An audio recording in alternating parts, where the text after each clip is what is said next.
오늘 새벽에 이런 시간에 미국에서 여러분 잘 아시는 대로 놀라운 뉴스가 발표가 되었습니다. 아시는 대로 미국의 4대 메이저 언론이 있습니다. ABC, 그리고 CBS, MBS, 그리고 팍스 뉴스가 있는데요.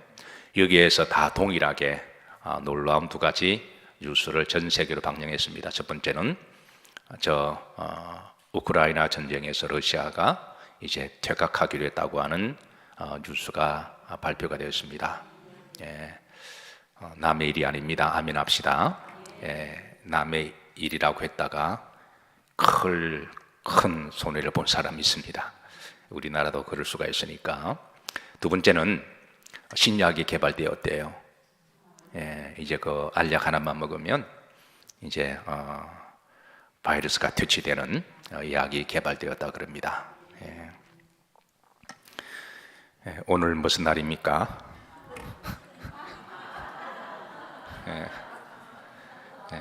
나는 첫 번째는 아멘을 크게 하셔서 근데 두 번째는 말할 때는 두 번째도 아멘을 크게 하셔서 우리 영일교회 성도님들은 참 순수하시고 목사가 한 말은 무조건 믿으시구나.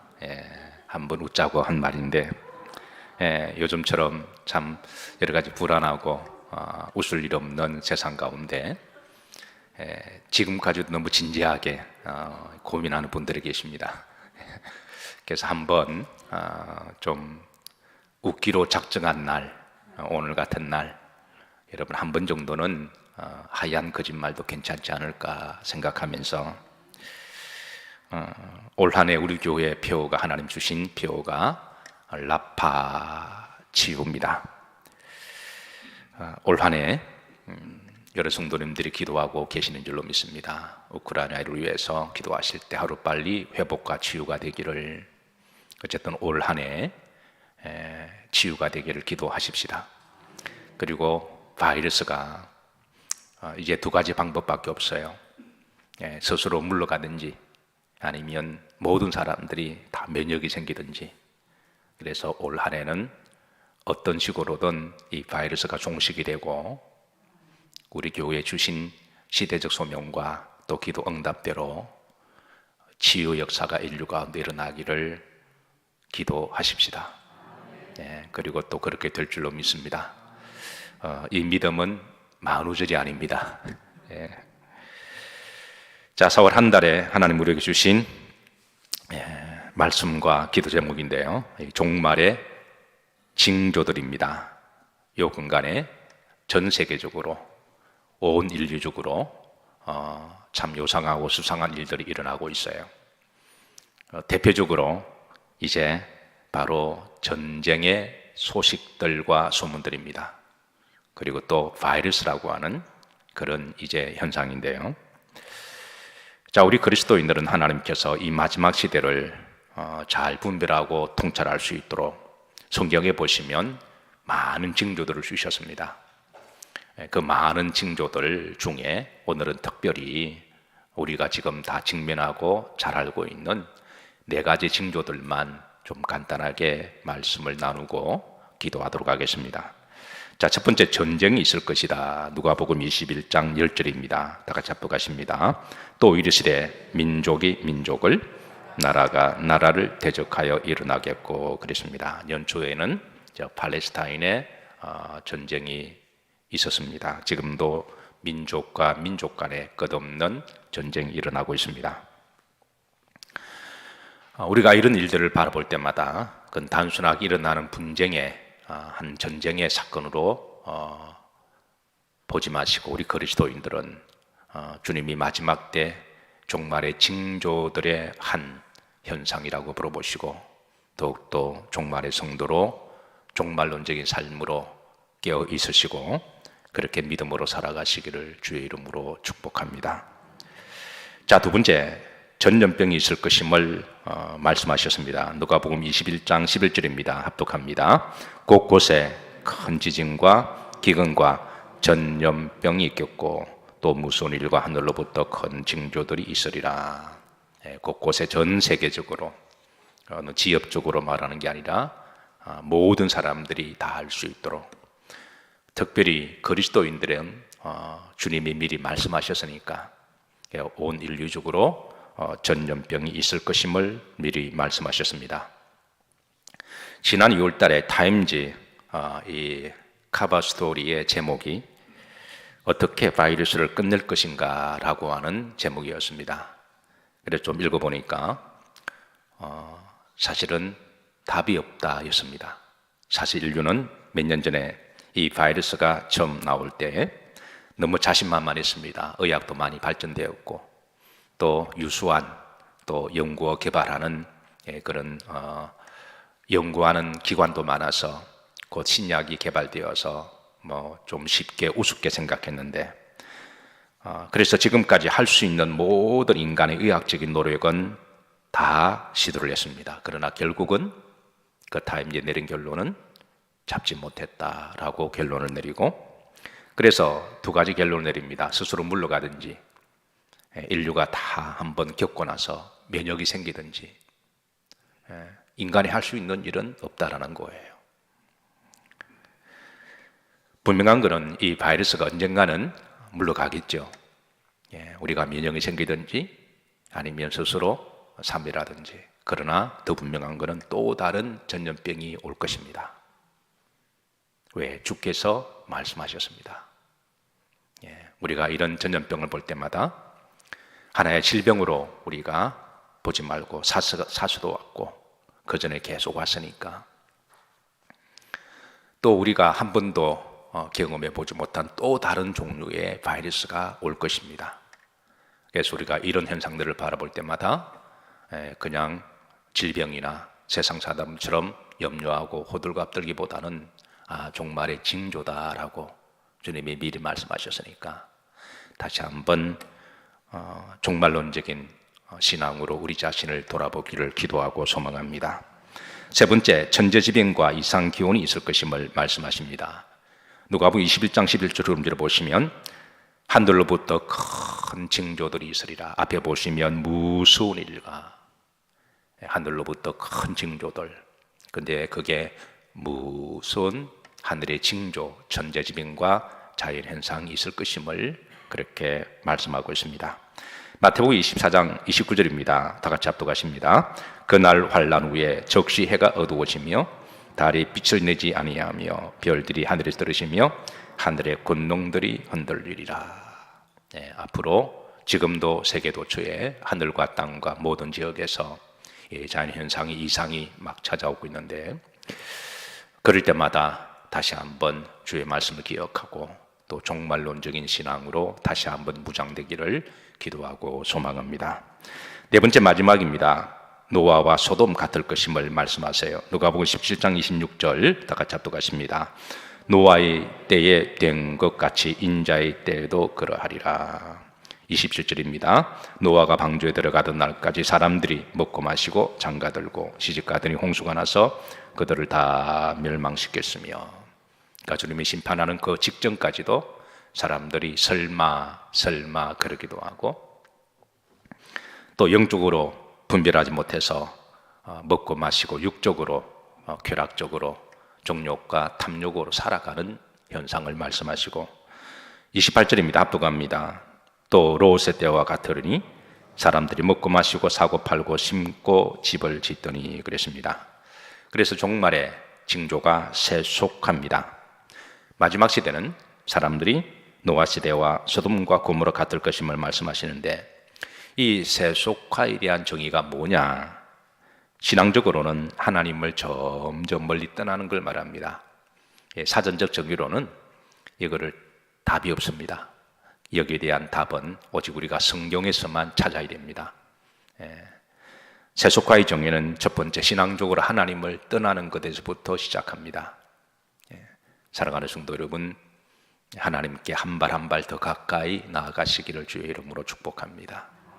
어떤 이유든 간에 그게 염려 때문에 아니면 시험 들었던 간에 그게 바이러스 때문이든 간에 어떤 이유든 간에 사단은 모든 방법을 다 동원해서 하나님으로부터 점점 멀어지게 하는 것, 하나님으로부터 점점 멀어지게 하는 요인들 중에 제가 몇 가지를 소개할 테니 뭔지 한번 여러분 분별해 보세요. 세상 염려와 걱정 때문에 하나님으로부터 멀어진다. 자, 속으로 답하시면 됩니다. 용기 있는 자는 겉으로 하셔도 돼요. 두 번째는 바이러스나 이런 것들 때문에 야, 교회 가기가 조금 그렇다. 자, 세 번째는 시험 들어서 교회 다니는 사람들부터 시험 들어서 내가 교회 가기가 좀 그렇다. 그리고 내가 몸이 아프고 환경 때문에 그렇다. 이 네 가지 가운데 어느 것이 제일 우리의 유혹이 될까요? 다겠지만 아마 시험 때문에 그러지 않을까요? 그래서 특별히 주님께서 마지막 때 사람에게 미혹당하고 시험당하지 않도록 스스로 조심하라 그러셨습니다. 우리가 몸이 아파도 얼마든지 교회에 올 수도 있고 바이러스가 있어도 염려와 걱정이 있어도 주님께 더 가까이 올 수가 있어요. 그런데 사단이 제일 많이 쓰는 전략은 사람과 사람 사이에 시험 들었을 때, 그럴 때에 실망하고 교회로부터 멀어지고 또 하나님으로부터 멀어지는데, 이것을 잘 분별하시고 여러분의 믿음은 각자가 지키시기를 주의 이름으로 축복합니다. 그러니까 세속화의 첫 번째는 하나님으로부터 멀어지는 것에 시작한다. 두 번째는 인문학적으로 보면 인간 중심의 삶을 말합니다. 사람들이 요즘 다 인문학이 최고의 학문이라고 생각하고 그래서 인문학을 강조하는데 여기에도 함정이 있습니다. 인문학은 인본주의적인 사상이죠. 사람이 중심되는 것. 그래서 우리 그리스도인들은 인문학이 아니라 바로 하나님이 중심의 삶을 살아야 합니다. 세상의 철학이나 세상의 지식에 답이 있는 게 아니라, 고전에서 답이 있는 게 아니라, 플라톤이 답을 가지고 있는 게 아니라, 아리스토텔레스가 답을 주는 게 아니라 오직 하나님의 말씀의 소리는 답을 얻어요. 우리의 구원은 하나님으로부터 나옵니다. 그래서 인문학, 인본주의보다도 우리는 신본주의가 돼야 되고 말씀의 사람이 되어야 합니다. 이 세속화가 생활적으로 볼 때는 육체적인 삶의 중심으로 하는 삶을 말합니다. 네 번째, 영적으로는 거룩하지 못하는 삶을 이야기를 해요. 이 세속화가 마지막 시대 세속화가 될 것이다. 이 세속화가 뭐냐? 그래서 하나님으로부터 점점 멀어지는 것, 인간 중심의 삶, 그리고 육적인 중심의 삶, 그리고 거룩하지 못한 삶, 이런 것들이 바로 세속화인 것을 여러분 꼭 기억하시고, 이 세속화의 정의는 여러분 사전을 보더라도 답이 없습니다. 또 다른 교회 갔더라도 이 정의는 들을 수가 없을 거예요. 왜냐하면 제가 기도하고 성경을 통해서 제가 정의를 내린 것이기 때문에. 어쨌든 여러분 마지막 시대의 영적인 특징 가운데 하나가 세속화 될 것임을 꼭 기억하시고, 이럴 때 주님이 종말을 준비하는 성도들의 삶의 자세를 어떻게 살아가야 하는지 이제 네 가지 말씀을 제언합니다. 첫 번째, 영적으로 잘 분별하라고 말씀하세요. 요한일서 4장 1절입니다. 합독합니다. 사랑하는 자들아, 영을 다 믿지 말고 오직 영들이 하나님께 속하였나 분별하라. 많은 거짓 선지자가 세상에 나왔습니다. 분별하라. 영적으로 통찰하라 말씀하셨습니다. 두 번째, 깨어 기도하라고 말씀하십니다. 누가복음 21장 36절입니다. 합독합니다. 이러므로 너희는 장차 올 모든 일을 능히 피하고 인자 앞에 서도록 항상 기도하며 깨어 있으라. 늘 깨어 있고 기도하라 말씀하셨습니다. 세 번째입니다. 스스로 조심하라고 하십니다. 누가복음 21장 34절입니다. 합독합니다. 너희는 스스로 조심하라. 그렇지 않으면 방탕과 술 취함과 생활의 염려로 마음이 둔하여지고 뜻밖의 그 날이 덕과 같이 너에게 임하리라. 스스로 조심하라. 종말에는 이제 각자 도성밖에 없어요. 우리가 바이러스가 점점 퍼져가니까 이제 정부에서는 이제 알아서 해라 그러잖아요. 처음에는 막 규제도 하고 뭐 그러더니 이제는 각자 조심하고 각자 살아남는 수밖에 없다. 마지막 시대도 마찬가지입니다. 이제는 본인 믿음은 본인이 지켜야 돼요. 누구를 의지하고 잡아주는 것, 본인도 힘든데 누가 잡아주고 누가 여러분을 끌어줄까요? 본인도 허덕허덕거리. 마지막 영적으로 악한 영이 여러 가지로 공격하는데 정말 여러분 주변에 여러분을 잡아주시고 기도하고 세워주는 분 계시면 그분은 정말 훌륭하신 분입니다. 본인도 무척 힘드실 텐데 본인도 스스로 서기가 만만치 않는 세속화적인 삶을 그런 세상에 살아가는데 그런데 자기보다도 남을 더 살피고 남을 더 생각하고 남을 위해서 기도하고 남을 위해서 배려하는 것 이거 이게 쉬운 거 아니잖아요. 나도 아픈데 상대의 아픔을 먼저 한 번 더 생각해주고 내 돈도 피 같은 돈인데 상대를 위해서 이렇게 또 선교하는 여러분 그런 분들이 계시면 마음으로 존경하시고 또 여러분들도 그렇게 되시기를 주의 이름으로 축복합니다. 스스로 조심하라. 이제는 우리는 그런 시대에 살아가요. 누가 나를 지탱해주고 잡아주고 넘어지고 끌어주고 한두 번이지 계속 그럴 수는 없어요. 스스로 조심하는 수밖에 없습니다. 자, 마지막 네 번째 빌립보서 4장 8절입니다. 종말의 성도로 살아가야 할 삶을 8가지로 말씀하신대요. 끝으로 종말로, 이전 성경은 이것을 이제 종말로라고 그렇게 했는데요. 자, 다 같이 합독하십니다.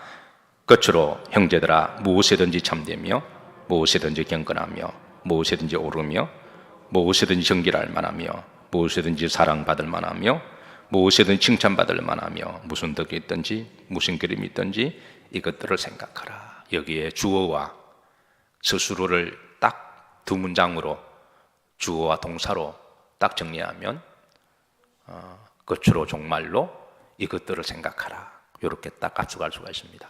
그러니까 종말의 시대에 이것들을, 그러니까 우리가 종말을 준비하는 성도의 삶, 이것들을 생각하라. 이것들이 바로 앞에 이제 가운데 있는 목적어구를 서술해서 8가지의 삶을 이야기하죠. 무엇이든지, 그러니까 무슨 일이 있더라도 어떤 사건이 일어나더라도 무엇이든지 따라서 참되며 무엇이든지 경건하며, 그러니까 어떤 일이 있더라도 경건하고 무엇이든지 오르며 무엇이든지 정결하며 무엇이든지 사랑할 만하며 무엇이든지 칭찬할 만하며. 옆으로 보시면서 한번 칭찬하시죠. 잘 나오셨습니다. 서로 한번 칭찬하십시다. 앞으로 주님 오시는 날까지 올상 예배에 빠지지 마시기를. 시대가 그런지 점점 줄어들어서 제 마음도 아픈데 주변 한두 명은 꼭 데리고 나오십시다. 안 나오면 끌고 나오세요. 무슨 칭찬이 있든지 따라서 무슨 덕이 있든지 무슨 기름이 있든지 이 기름은 좋은 일을 이야기합니다. 여러분들에게 믿음으로 사셔서 좋은 일들이 많이 일어나시기를 기도하고 축복합니다. 그러나 본 문장은 종말에 관한 말씀이니까 우리 그리스도인들의 가장 좋은 일은 주님이 다시 오시는 날 아닐까요? 만우절이라고 또 아멘 크게 하시고 그러지 마시고 이 종말은 에스카톨로지라고 이야기를 하죠. 이 종말론 안에는 3가지 의미가 있습니다. 역사적인 종말론, 역사는 반드시 끝이 있습니다. 핵전쟁으로 끝이 나든지 어쨌든 지구가 나이가 다 돼서 끝이 나든지 이 역사적인 종말론을 성경은 말씀하고, 또 하나는 이 종말론은 바로 주님이 오실 때를 종말론이라고 이야기를 하죠. 주님은 언젠가는 오십니다. 그리고 3번째 종말론은 개인적인 종말을 이야기하죠. 주님이 오시기 전에 우리가 살아있더라도 우리는 영원히 살 수는 없어요. 사람 연수가 대략 7, 80 정도니까. 중요한 것은 종말론의 목적은 천국에서 우리가 주님을 만나 뵙는 거잖아요. 그래서 우리가 주님이 오셔도 우리는 하늘나라에서 백보좌에서 만나 뵐 것이고, 오시기 전에 우리가 개인적인 종말을 당해서 죽음을 맞이하더라도 우린 하늘나라에서 주님을 뵙는 거니까 사실은 똑같은 말입니다. 그래서 개인적인 죽음의 종말론, 언젠가는 하나님이 대략 한 70에서 80 정도 미리 말씀해 주셨으니까, 그래서 우리가 그 언저리 정도 시간 계산을 잘 하시면서 앞으로 어떻게 살아가야 할 것인가, 그렇게 우리가 기도하시고 종말론적인 삶을 살아간다면 우리가 마지막까지 끝까지 승리하는 성도가 될 것이라고 믿습니다. 말씀을 정리합니다. 전 세계적으로 요즘 이상한 일들, 수상한 일들이 많이 일어나고 있어요. 세상 사람들은 분별하지 못해서 바이러스가 도지고 있구나, 전쟁이 일어나구나, 그렇게 한 현상으로 바라보겠지만, 우리 그리스도인들은 하나님은 영성을 주시고 또 시대를 잘 통찰할 수 있도록 징조들을 주셨으니까 이런 것들을 늘 분별하시면서 늘 깨어 있으시고, 또 종말론적인 삶을 살아가시고, 또 이를 위해서 기도하시고, 스스로 또 믿음을 잘 지켜나가시기를, 사로 한 달도 사명 잘 감당하시기를 주의 이름으로 축복합니다.